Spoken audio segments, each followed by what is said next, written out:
Hello everyone, welcome to Unit 2 of AP Physics 2. This is the second review video. Now if you haven't watched the first one, go ahead and watch that because we do use a little bit of the concepts from the first video in the second video. Now this unit is Thermodynamics, Unit 2. And here are the 5 equations on the equation sheet that relate to thermodynamics. So we'll revisit this throughout the entire unit. Keep this in mind, it's pretty important. So let's get started. First of all, what is thermodynamics? That's basically the branch of physics that deals with work, heat, and temperature. And we'll get to all those in a bit. First, though, we need to talk about gases. We talked about gases in the last video, which is why I asked you to watch that video before this one. You do need to know what we assume about gases and things like that. Specifically, we're going to be talking about ideal gases. And this is basically the simplified model of a gas. It's what we want gases to be. It's not what gases actually are. It's basically saying that the particles are small spheres. The collisions between them are what's called elastic. You should remember that from AP Physics 1 and things like that. It's basically ideal in that sense. It's what we want. Now, in the last video, we talked about some factors that affected fluids. Like pressure, density, and things like that. We're going to talk about a few of those few factors for gases specifically. First of all, there's pressure. It's a not different type of pressure, but we're going to be talking about different things with pressure. Not the same things as we did with fluids. There's also volume. We talked about this as well a bit in the last video, but something we didn't talk about was N. That's the number of particles in the gas. So we do need to consider that in this case. And then there's temperature. Temperature is also pretty important. Temperature is proportional to the average kinetic energy of the gas. And the formula equation for that is kinetic energy is 3/2 times what's called the Boltzmann's constant times temperature. And the Boltzmann constant is basically 1.38 times 10 to the power of negative 23 joules per Kelvin. This equation basically tells us the relationship between temperature and kinetic energy. So it's pretty important. Now, these 4 variables might ring a bell somewhere in your head, and for good reason. One of the more famous formulas in chemistry is what's called the ideal gas law. PV is equal to nRT. We do use that in physics, and this is one of the equations on the equation sheet. Here, R is a constant called the universal gas constant, and it's basically equal to 8.31 joules per mole times Kelvin. So we do need to know this, but there's also another form of the ideal gas law that we talk about in physics, and I don't think we talk about in chemistry. It's PV is equal to capital N times KBT. So KB here is the Boltzmann's constant. The capital N is not going to be the number of particles, but the number of moles. So usually it's going to be the first equation that we use, not the second one. The second one's just a bit useful because it has Boltzmann's constant in it. Okay, now that we talked about that, let's just talk about pressure and volume for a second. These two make up what's called a PV diagram, where pressure is on the y-axis and volume is on the x-axis. And we basically talk about any point here. At that point, the gas has some parameters. It has a certain pressure, volume, and temperature. The pressure can be found using this, the volume with this, and you can find the temperature using the ideal gas law. So it's pretty useful then, because for a certain gas, we can talk about it moving around through a thermodynamic process. It currently has a thermodynamic state, but as it moves through a thermodynamic process, it changes from one state to another. So it could go from here to there. It increases its volume and it increases its pressure, which means something must happen to its temperature. In fact, it must increase by a pretty large margin. But this allows us to communicate to each other about different thermodynamic processes. So remember forces from AP Physics 1, free body diagrams as well. We're going to be using all of that. We need to talk about different types of forces. Here we have forces from gases and forces from atmospheres as well. This includes kind of like the pressure difference we talked about in the last video in the example MCQ problem where the lid popped off because of a pressure difference. It's kind of like that. If there's a gas, there's going to be a force due to the gas, and then the force due to the atmosphere as well. An example of this is just like last time, actually, a cylinder with a lid on it, and you can change the volume and pressure that would cause a certain amount of force. Now let's talk about one of the most important concepts in thermodynamics, and that's heat. Heat, which is symbolized with Q, not to be confused with volumetric flow rate, which is also Q, but that was last unit. Instead, heat in this unit is Q. That's basically the transfer of thermal energy. That is the definition of heat, and sometimes you can substitute in for another. You can say transfer of thermal energy instead of heat, and vice versa. Some systems considered to be in thermal equilibrium if they're at the same temperature. And these systems would transfer energy until they reach thermal equilibrium. Think of holding a hot cup of coffee. You feel hot, and that's because that thermal energy is transferring through heat to your body. And that tells us something pretty important. Thermal energy spontaneously transfers from high temperature to low temperature. You have an area of high temperature here. You have an area of low temperature here. It's going to go from one area to another. And it's going to go from high to low until they're in equilibrium. There are three main methods of energy transfer: conduction, convection, and radiation. So conduction is when two objects are in contact. And heat just moves from one to another. Thermal energy just transfers immediately. Convection, on the other hand, is when fluid moves thermal energy. So there are little circles going on inside a fluid that go from lower density to higher temperature fluids, and that causes the change in temperature. And then there's radiation, which is just emitting heat through electromagnetic waves. And one way to think of all three of these in one example is through a stove and a pot of boiling water. Conduction is used from the stove to the pot as the fire is on the stove and it's heating the pot. Convection is used within the pot itself, moving the temperature from the bottom to the top, increasing the temperature of the top fluid. And then radiation is used when you're standing next to the pot and you feel kind of hot. That's because the thermal energy from the top of the pot moves to you through the air. So that is pretty important to know. Another important quantity is internal energy, and that's the total amount of energy of all the molecules in the system, denoted with a U. It is different from heat, and we'll talk about why in a minute. But there's a few different formulas you can use for it. First, there's 3/2 capital NKBT. We barely use that, but this NKBT is pretty close to that one, so we can just rewrite this as 3/2 nRT. And another way of writing this, probably the most useful one, is 3/2 PV, where P is pressure, V is volume. Now that is pretty important, and there are formulas relating these kind of quantities, but we need to talk about one more quantity before then, and that's work. Work, denoted with the W, we did talk about in AP Physics 1, but specifically here, we're going to be talking about works in thermal systems. So let's say we have a balloon here, and there's both the system and the surroundings. The system does work on the surroundings, and the surroundings does work on the system. Now, if this system is expanding, that means the system does positive work and the surroundings do negative work. If it's contracting, the system does negative work and the surroundings do positive work. And it's kind of self-explanatory, because when a balloon, for example, is expanding, the system is pushing outwards. The force is outwards and the displacement is outwards, meaning it does positive work. If it's expanding, the surroundings are pushing in. The force is inwards, but the displacement is still outwards because the system overpowers it, and so it's doing negative work. And when we're calculating work, we're generally talking from the perspective of the surroundings. And so the equation for work is negative P times the change in volume. This is assuming that the pressure is constant, which is not always the case. If it's not constant, then it's just equal to the area under the curve of a PV diagram. So it's just that area. And don't worry, we don't have to talk about the calculus of it, because you can talk about calculus if it's a curve. You can use integrals, but AP Physics 2 is an algebra base, so we don't need to talk about that. Instead, we're just going to get easy shapes like trapezoids and triangles and things like that.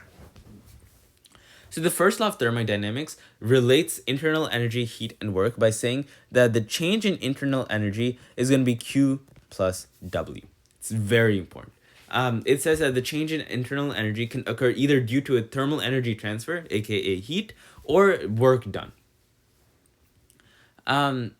Now, heat is positive if energy is added and negative if energy is taken away. Work is positive if it's a contraction, negative if it's an expansion. So you can use these two things to find out what the change in internal energy would be, or if you're given that, you can find out the other quantities. Now, we talked about thermodynamic processes. There's a few different types of processes that we can talk about.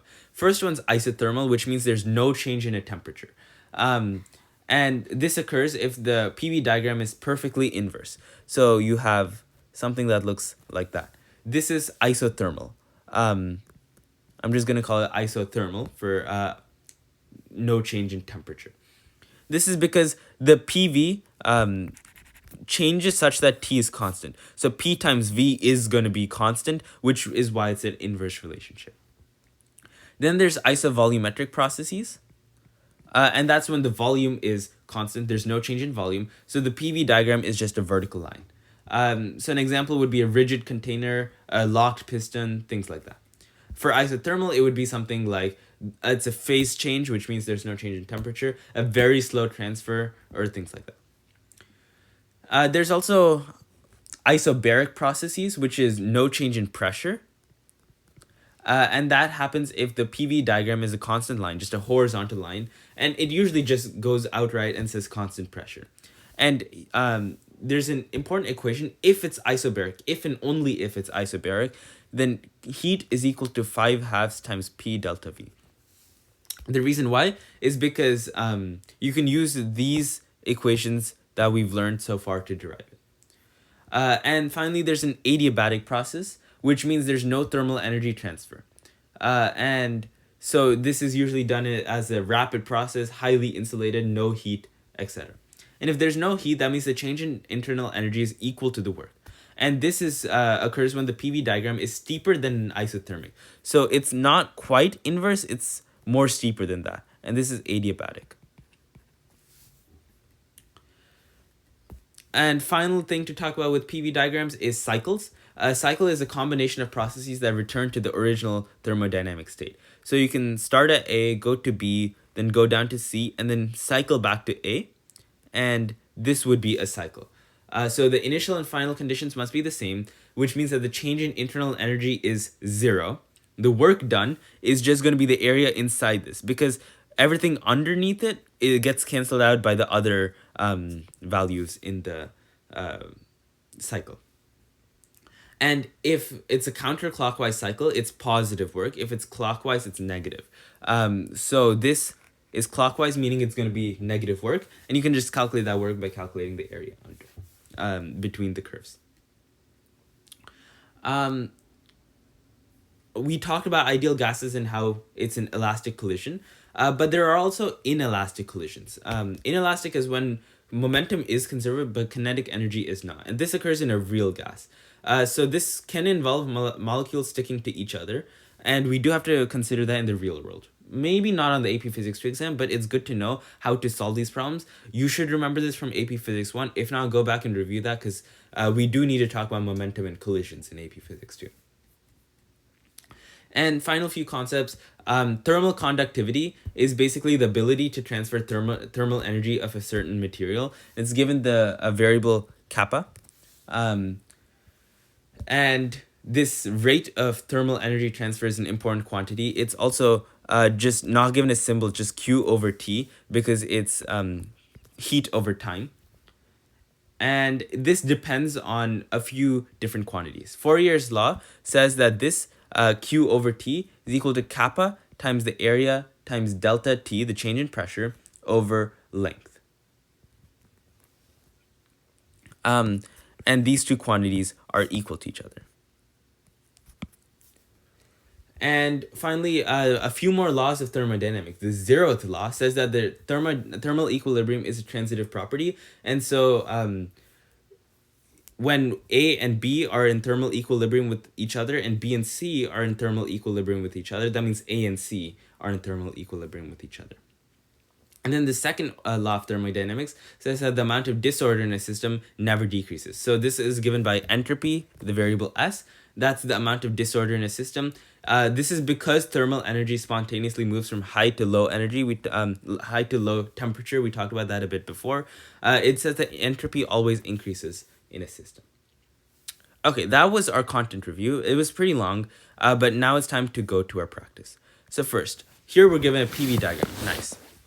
It says an ideal gas can move from state 1 to 2 in a variety of different pathways. Which of the following are the same regardless of pathway? Then it says select 2 answers. It's always important to note when you have to select 2 answers and when you only have to select 1. So the work done on the gas, that's the area under. And as you can see, that changes for each path because that area is more for C and less for A and things like that. So the work done on the gas does change. Heat added to the gas. We need to know a bit more to talk about that. Let's go to C and D instead. D seems a bit more obvious, the change in temperature of the gas. Now, let's see. If this, we just want the change in temperature, right? The initial and final temperatures have to be the same. Well, the initial temperature is the same because all of them start at the same point. And if P and V are some value, you know T given the ideal gas law. And same with the final position. They all start at the same value, end at the same value. So the change in temperature is going to always be the same. And that means D is one of the right answers. And since temperature is proportional to the average kinetic energy, that means C must also be the same regardless of the pathway. So our answers would be C and D. For this second one, it says a canister of pressurized nitrogen at room temperature is cooled. More nitrogen gas at room temperature is pumped into a cylinder, into the canister until it returns to its initial pressure. Then it's returned to room temperature, and the pressure is now twice the initial value. So if pressure is twice the initial value, let's look at the ideal gas law, PV equals nRT. This is twice as much. Volume is constant though, because it's in a canister. You cannot change the volume of a canister. So temperature is also constant because it starts at room temperature and ends at room temperature. That means the only thing that can change is N, the number of moles, or basically the amount of gas there. So if this is twice as much, that means that N also must be twice as much. And so if you start with some amount of gas and then N is twice as much, that means you must have added the same amount of gas so that it's exactly twice as much. And so the answer is C. The amount of gas is equal to the amount initially added. And now our FRQ practice, this one's pretty long. Let's see. It does give us a PV diagram, which we do like. It says that it's 0.4 moles, so that's going to be N. AB is an isotherm. We know what that means. That basically means that temperature is always constant. And the work done by the gas, they give us a nice equation. So we don't have to talk about calculus to find the area under the curve of this. We know what the work is. What's the temperature of these different states? So state A, we can just use PV equals nRT, right? So PV equals nRT. At state A, it's 12 times 2.4 is equal to 0.4. And then R is 8.31. And now you just have to solve for temperature. You just use a calculator. You multiply it out. You get temperature is equal to 8.664. Okay. That's state A. State B, we do the same thing. It's going to be a different temperature, different pressure and volume this time. But if you calculate it, it's going to be the same temperature. Why? It's because it's an isotherm. So everywhere on this curve, temperature is the same, which means both at the starting and ending points, temperature must be the same. Now let's talk about TC. We're given the P and V values for that too. So 0.6 times 12, and then you divide by N times R, which gives us a total of 2.166 as our temperature at state C. In order for step AB to be isothermal, the gas must be kept in thermal equilibrium. Yes, that is true, because heat flows up spontaneously from hot to cold systems. We did talk about that. Does this imply that there is no heat flow during step AB? Explain. Because it must be in thermal equilibrium, and if two systems are not in thermal equilibrium, then there's heat flow to go from the hot to the cold system. in a system of thermal equilibrium, there is no heat flow because there is no change in temperature that must be rectified by this heat flow. There is no transfer of thermal energy for that occurs spontaneously. And then C, how much work is done by the gas during step AB? Well, that is just going to be, you plug it into this equation, it's negative 0.4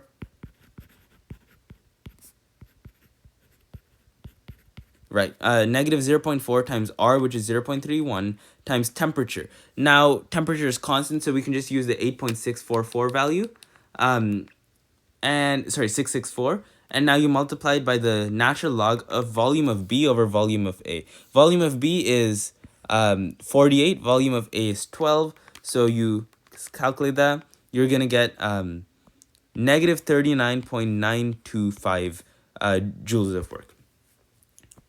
Now, does this answer make sense? Does it make sense that it's negative? Well, it is going in this direction, which is clockwise, which means it must be negative work.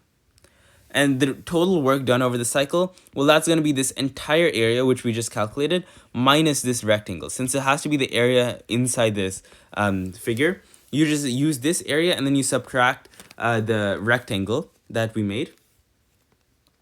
And you're going to get the area of the rectangle. This is 36, that is 0.6, so 36 times 0.6, the total work done is negative 61.525.